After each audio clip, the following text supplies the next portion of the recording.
बिस्मिल्लाहिर्रहमानिर्रहीम।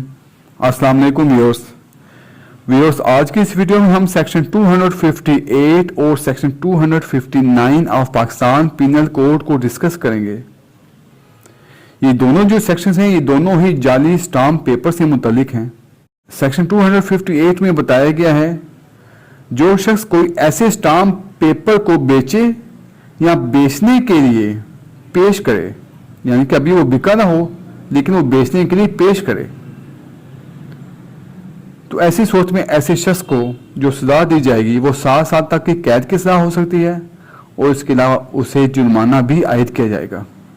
अब इसमें जो बात बयान की गई है कि ऐसा स्टाम्प चाहे वो बेचे या बेचने के लिए पेश करे, यानी कि जरूरी नहीं है कि ऐसा स्टाम्प पेपर सेल हो गया हो। अगर कोई शख्स इसको बेचने के लिए पेश करता है तो फिर भी ऐसे शख्स पर सेक्शन 258 लागू हो जाएगा।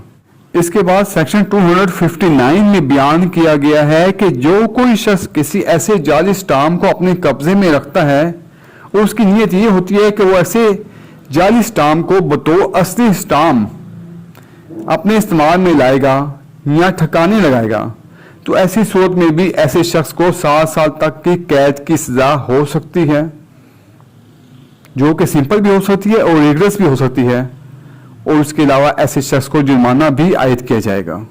व्यूअर्स, वीडियो देखने का बहुत शुक्रिया।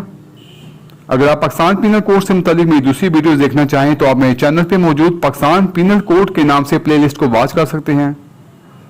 आपसे रिक्वेस्ट है कि मेरी वीडियो को लाइक कर दें, शेयर कर दें, मेरे चैनल को सब्सक्राइब कर दें और बेल आइकन को प्रेस कर दें। अल्लाह हाफिज़।